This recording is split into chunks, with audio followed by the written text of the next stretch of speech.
Don't forget to like the video, share your thoughts in the comments, and subscribe to stay updated with our latest stories. The old shed at the bottom of the garden had been bothering me for years. It wasn't just an eyesore, slumped against the back fence like a tired old man.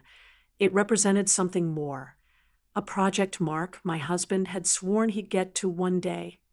Well, one day had stretched into 5 years, punctuated by half-hearted attempts, abandoned tools, and the slow creep of ivy that threatened to swallow it whole. Mark meant well. He always did, but life, his job, his golf weekends, they always seemed to get in the way. I understood. Truly I did. But seeing that shed, tilting ever more precariously, just chipped away at my peace. It felt like a visual metaphor for things left undone, promises gathering dust. This spring, though, I decided enough was enough. I wanted that space back. I envisioned a little potting shed, maybe a quiet place to read, surrounded by the scent of earth and blossoms instead of decay. Mark, bless his heart, just sighed when I brought it up again, mumbled something about contractor costs, and promptly forgot. That's when the idea struck me, hesitant at first, but growing firmer the more I considered it. Uncle George. George was Mark's uncle, his father's younger brother, a retired carpenter, widower, and generally quiet man. He lived about 30 minutes away in the house he'd shared with his late wife, Martha. He was always kind, with gentle eyes and hands that still held the quiet strength and competence of his trade. We didn't see him often, holidays, the occasional family barbecue, but there was a warmth about him, a steadiness that I always found comforting. Mark respected him immensely, but like many men, their conversations rarely strayed beyond sports or surface-level updates.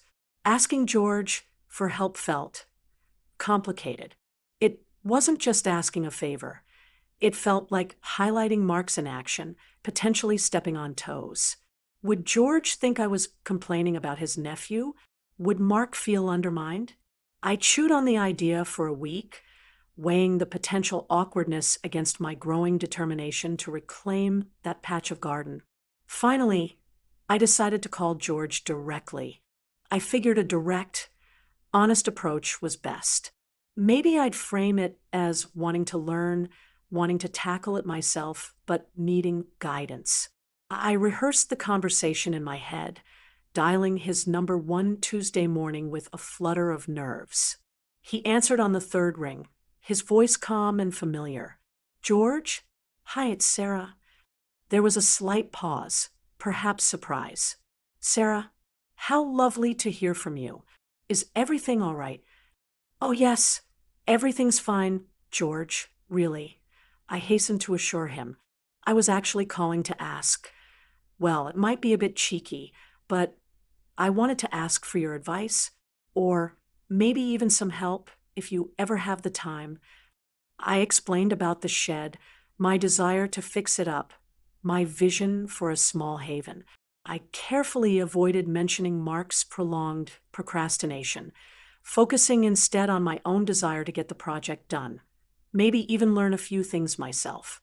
I emphasized that I didn't want to impose, that even just pointing me in the right direction would be wonderful. George listened patiently, the silence on his end punctuated only by his soft breathing. When I finished, my words tumbling out a bit faster than intended, he didn't answer immediately. I held my breath, suddenly convinced I'd made a mistake. Had I offended him? Put him in an awkward position? "A potting shed, you say?" He finally mused, his voice thoughtful. "Martha always wanted one of those. Never quite got around to building it for her." There was a touch of melancholy in his tone that tugged at my heart. "It sounds like a fine project. Sarah, a worthy one." He paused again. "Tell you what, I've got some free time this week. How about I come over Thursday morning, take a look, and we can figure out a plan? No promises I can do the whole thing, mind you, but I can certainly assess the damage and maybe show you how to tackle the worst of it. Relief washed over me, so potent it almost made me dizzy. Oh, George, that would be absolutely wonderful. Thank you. Are you sure it's not too much trouble? Nonsense, he replied, a hint of warmth returning to his voice. Keeps me busy. See you Thursday, say 9-ish. We said our goodbyes, and I hung up the phone with a sense of accomplishment mixed with a lingering trace of apprehension. I told Mark that evening, framing it carefully. I called George today, asked his advice about the shed. He offered to come take a look on Thursday. Mark looked up from his tablet, surprised. Uncle George? Really? Huh. Okay. Just don't let him overdo it. Sarah, he's not as young as he used to be. There wasn't any annoyance, just mild surprise, and perhaps a flicker of relief that the shed problem might be solved without his direct involvement. The first hurdle was cleared. Now, I just had to wait for Thursday. Thursday morning dawned bright and clear, one of those perfect late spring days where the air feels fresh and full of promise. I was up early, tidying the garden path, making sure the access to the shed was clear.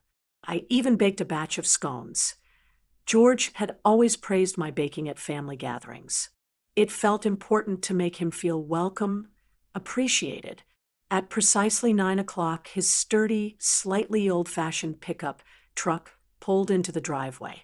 George climbed out, dressed in practical work trousers and a checked shirt, carrying a small, worn leather toolbox. He moved with a deliberate slowness that wasn't frail, just measured. His gray hair was neatly combed, and those kind eyes surveyed the house, the garden, and finally me, waiting by the back door. "Morning, Sarah," he greeted me with a gentle smile. "Lovely day for it." "It is, isn't it? Thanks so much again for coming, George. Coffee? I've just made a fresh pot, and there are scones." "Don't mind if I do," he said, following me inside. We sat at the kitchen table, the morning sun streaming through the window, illuminating the steam rising from our mugs. We talked easily, more easily than I had anticipated. He asked about the kids, though they were long grown and out of the house. I asked about his garden, knowing it was his pride and joy since Martha passed. There was no awkwardness, just a comfortable rhythm. He ate 2 scones, declaring them the best he'd had in ages, which made me ridiculously pleased. After coffee, we headed out to the garden towards the dilapidated shed. George walked around it slowly, tapping the wood here and there, peering at the sagging roofline, testing the rotten doorframe with the toe of his boot. He didn't say much, just made small humming sounds, his brow furrowed in concentration. I hovered nearby, trying not to crowd him, feeling a strange mix of hope and embarrassment at the state of the structure. Finally, he turned to me. "Well," he said, rubbing his chin, "she's seen better days, that's for sure. The main frame seems surprisingly solid in places, though good bones underneath the rot." He pointed out warped planks, areas where water had clearly seeped in, the precarious lean of the whole structure. "It's a bigger job than just patching up. Sarah, to do it right, you'd need to replace this whole front section, sister up some of these joists, probably redo the roof." He looked at me, his gaze direct but kind. "It's doable, but it'll take time and effort." My heart sank slightly. It sounded like more than I could handle alone, and certainly more than I could ask of him. "Oh," I said, trying to keep the disappointment out of my voice. "I see. Maybe it's best to just tear it down after all." George shook his head gently. No, didn't say that. Just needs a proper approach. "Tell you what," he said, leaning against a relatively stable section of the wall. "I've got time on my hands." And frankly, he smiled wryly. "My own garden is getting tired of me fussing over it. How about this? We tackle it together. I can show you what needs doing, guide you. We can take it slow, a few mornings a week. It'll give me something useful to do, and you'll get your potting shed. I stared at him, surprised by the generosity of the offer. George, are you absolutely sure? That's incredibly kind, but it's a huge commitment. I don't want to take advantage. He waved a hand dismissively. Nonsense. It'll be good for me. Good for us both. Maybe. Learn some new skills. Eh. He grinned, and the sincerity in his eyes was undeniable. Besides, he added quietly, looking back at the shed, I think Martha would have liked the idea. Building something useful, something beautiful, instead of letting things fall apart. That sealed it for me. The shared purpose, the connection to his late wife, the unexpected camaraderie. It felt right. Okay, George, I said, my voice thick with emotion. Okay, let's do it. Thank you. He simply nodded, a quiet satisfaction settling on his face. Right then, let's make a list of materials we'll need to start. And just like that, standing beside the crumbling shed under the bright spring sky, an unexpected partnership began. The next few weeks settled into a comfortable routine. George would arrive around 9, usually Tuesdays and Thursdays. We'd start with coffee in the kitchen, chatting about everything and nothing. The weather, his prize-winning roses, a book I was reading, snippets of news. Sometimes Mark would be there, heading off to work, and he'd exchange pleasantries with George. A quick, morning, Uncle George, don't work too hard, before disappearing. Mark seemed content with the arrangement, perhaps even slightly relieved the shed was finally being addressed without demanding his own time. After coffee, we'd head out to the shed. The first step was demolition, carefully removing the rotten wood, clearing away the years of accumulated debris, old broken pots, rusted tools, things I hadn't even known were in there. George was methodical, patient, explaining every step. He showed me how to use a pry bar effectively, how to identify salvageable timber, how to stack the waste wood neatly for disposal. He never rushed, never got frustrated, even when I was clumsy or slow. There was a quiet satisfaction in the physical work, in seeing the shed slowly stripped back to its essential structure. The air filled with the scent of damp earth, decaying wood, and occasionally the sharp tang of sawdust as George made precise cuts with his handsaw. He brought his own tools, treasures worn smooth with years of use, and he showed me how to care for them. Handing me a beautifully balanced old hammer, he said, "Feel that? Good tools make the work easier. Respect them, and they'll serve you well." I learned to swing the hammer properly, drive nails straight, measure accurately. My hands, usually busy with keyboards or cooking, grew tougher, acquiring small scratches and the occasional blister, which I wore with a strange sense of pride. We worked side by side, often in comfortable silence, the only sounds the scrape of tools, the chirping of birds, the occasional instruction from George. But the silences weren't empty. They were filled with a growing sense of companionship, a shared understanding built through common effort. Sometimes as we worked, we'd talk more deeply. He told me stories about his apprenticeship as a young man, the intricate pieces he used to build, the satisfaction of creating something lasting. He spoke about Martha, not with overwhelming sadness, but with a gentle fondness, sharing anecdotes about her laugh, her love for gardening, their quiet life together. Hearing him speak about her, I felt I got to know her a little, and I saw the shape of her absence in his life, a space filled now with routine and memory. In turn, I found myself opening up to him in ways I rarely did with others, not even Mark sometimes. I talked about my frustrations with the kids occasionally taking me for granted, my feeling of restlessness now they were grown, my quiet yearning for something more. Though I wasn't sure what that more was, George was an exceptional listener.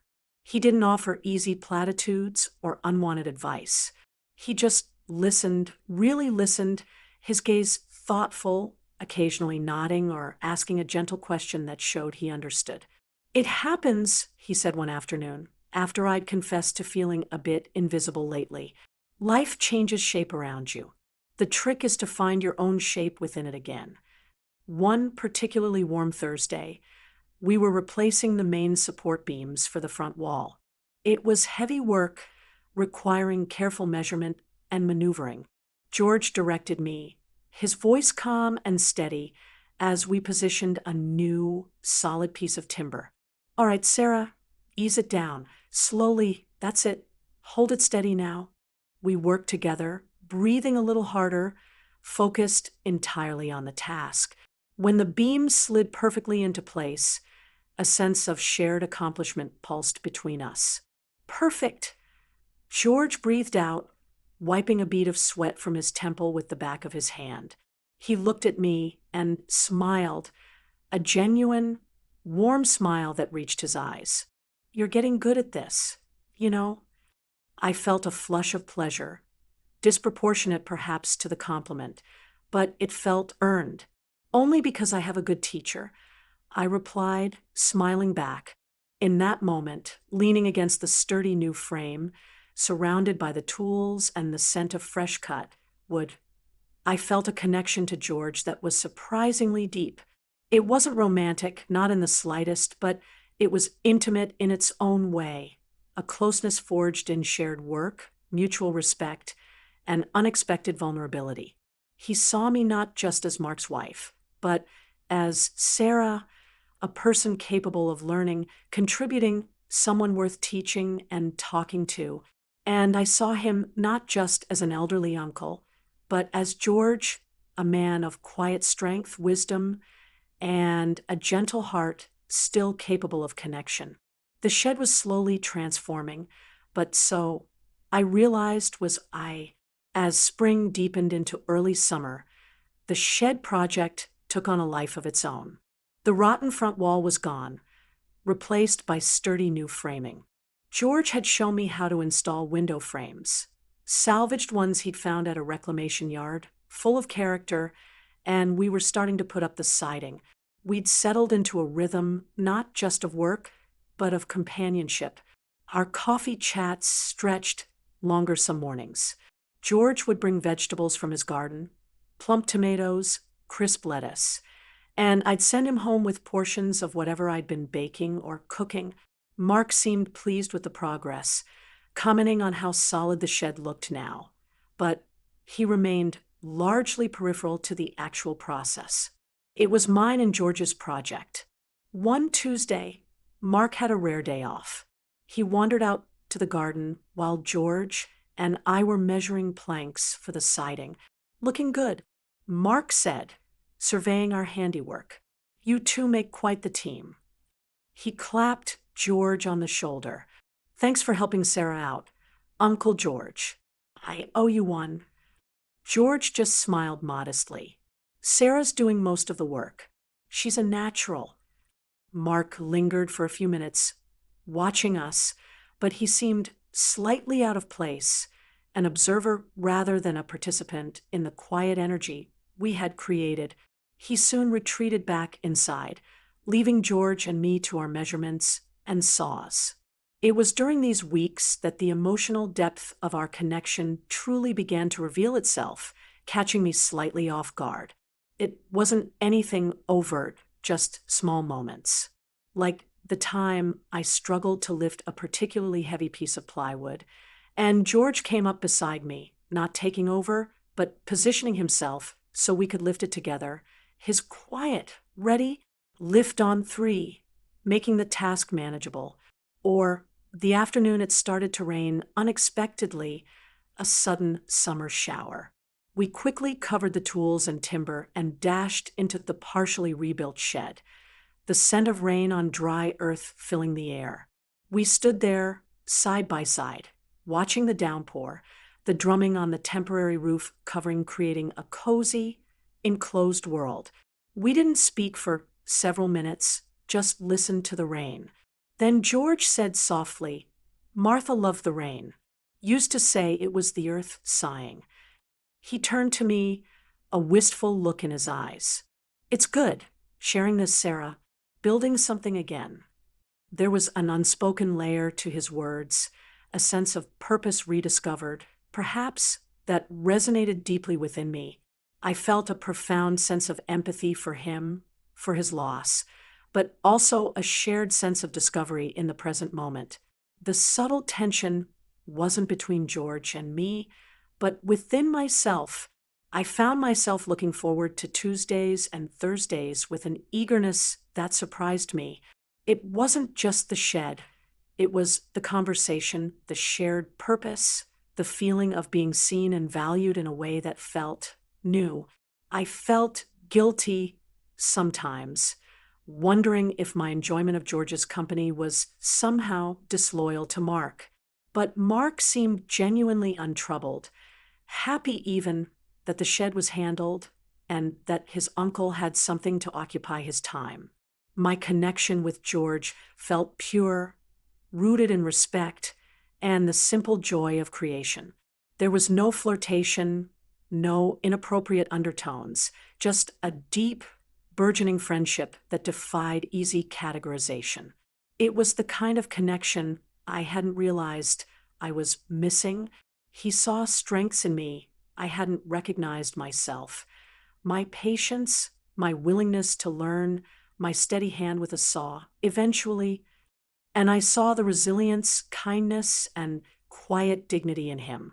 The shed became a symbol of this unexpected bond, a structure built not just of wood and nails, but of shared stories, quiet understanding, and mutual respect. As we worked, the boundary between teacher and student blurred, evolving into a partnership where we both learned, both contributed, both found something we needed in the scent of sawdust and the rhythm of shared work. The most unexpected part wasn't the shed getting built, but the relationship blossoming beside it, quiet and profound under the summer sun. The climax of the project, and in many ways, our shared journey, arrived on a hot afternoon in late July. We were installing the door, a beautiful old thing George had salvaged and painstakingly restored. It was the final major piece of the structure. Fitting it required precision, patience, and teamwork. The air was thick and still, the sun beating down relentlessly.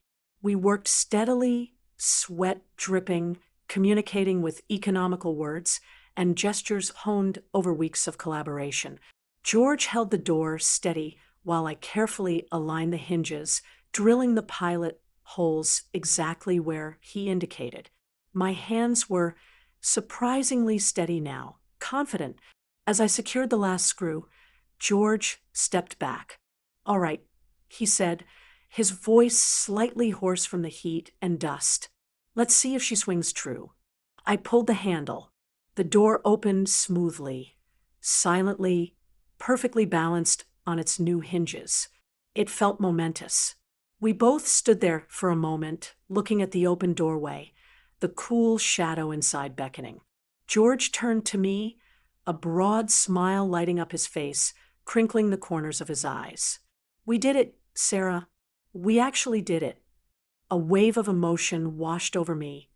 Pride in the work, gratitude for his guidance, and a poignant sense of accomplishment that felt deeply personal. "We did," I echoed, my voice catching slightly. "Thank you, George, for everything, for teaching me, for your patience, for just being here." He looked at me, his expression softening. "The pleasure was all mine, Sarah. Truly, you brought this old shed back to life.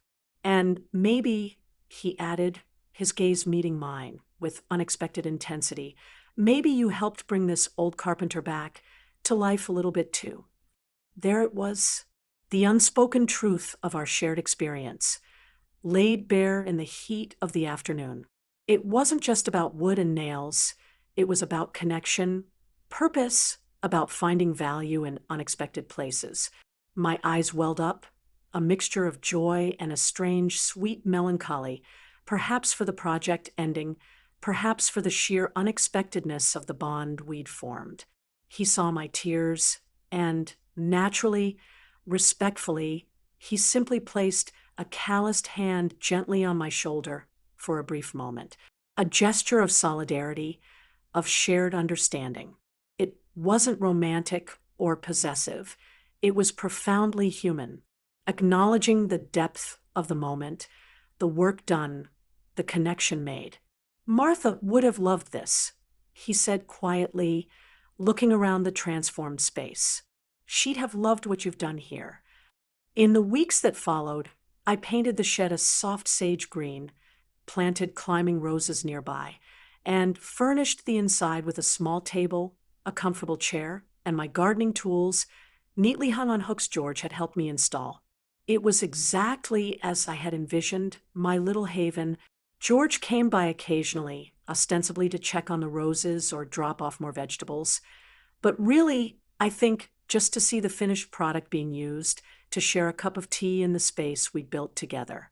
Our conversations continued, easy and familiar, but the dynamic had subtly shifted. We were no longer just teacher and student, or nephew's wife and uncle. We were friends, true friends. Mark loved the shed, genuinely impressed by the transformation, and I think quietly proud of me. He even spent a few evenings out there with me, just talking, perhaps seeing the tangible result of my efforts, seeing the collaboration with George, had shifted something in his perception too. Our communication seemed a little easier, a little more open. Looking back, asking George for help was one of the best decisions I ever made. It wasn't just about fixing a dilapidated structure. It was about fixing something within myself I hadn't even realized was broken. I discovered a competence I didn't know I possessed, found a voice I hadn't been using, and forged a connection that enriched my life in ways I could never have predicted. The experience didn't create conflict. It created understanding. It deepened my respect for George, gave me a new appreciation for the quiet strength of intergenerational bonds, and subtly reshaped my relationship with Mark, reminding us both, perhaps, of the importance of shared effort and mutual appreciation. The shed stands sturdy and beautiful at the bottom of the garden, a testament to hard work and unexpected friendship. And sometimes sitting inside, listening to the birds, smelling the earth, I reflect on how asking for help, stepping slightly outside my comfort zone, led not to awkwardness or complication, but to growth, connection, and a quiet, profound sense of self-discovery. It just goes to show you truly never know what might happen when you reach out.